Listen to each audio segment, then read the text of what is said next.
இன்றைக்கி செவ்வாய்க்கிழமைனால சாம்பார் தாங்க வச்சுருக்கேன். கத்திரிக்காய், முருங்கைக்காய், அப்புறம் வெண்டைக்காய் போட்டு வச்சுருக்கேன். மாமாக்கு அந்த மாதிரி 2-3 காய்கறி போட்டு வச்சாலே ரொம்ப பிடிக்கும். நான் ஃபைனலாக தான் எப்பயுமே வந்து தாளித்து வந்து ஊற்றுவேன். நல்ல இந்த சின்ன வெங்காயம் வந்து பொரிஞ்சு வரணுமுங்க. அதாவது கொஞ்சம் அந்த கருகிற ஸ்டேஜுக்கு முன்னாடி வந்து அதுக்கப்புறம் வந்து ஒரு கரண்டி வந்து எடுத்து ஊற்றி குழம்ப தாளிக்கணும். வாழைக்காய்ன்னு சொல்லிட்டு நான் உங்களுக்கு வடிச்ச கஞ்சியை காத்திக்கிட்டு இருக்கேன். இந்த கார்த்திகை மாதம் மாலை போடுறதுனால இந்த மாதிரி மீன் வறுவல் மாதிரி வச்சா எல்லாருக்குமே ரொம்ப பிடிக்கும். நான் சும்மா இஞ்சி போடலை, பூண்டு மட்டும் போட்டிருக்கேன். மல்லிப்பொடி, வத்தப்பொடி, இவ்வளோதாங்க.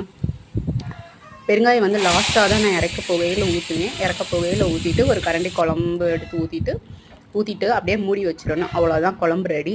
இடையில ஏன் வீடியோ வரமாட்டேங்குது அப்படின்னா, எனக்கு வந்து ஃபோனில் வந்து மெமரி சேவ் ஆகிருதுங்க. அதனால தான் போட முடியலை. ஸோ எப்போ நான் எனக்கு வீடியோ எடுக்க அலோவ் பண்ண மாட்டேங்குது ஃபோனு. அதனால தான் ஃபைனலாக ரெடி ஆகிடுச்சு. நானும் சாப்பாடு போட்டு கடைக்கு கிளம்பிட்டேன்.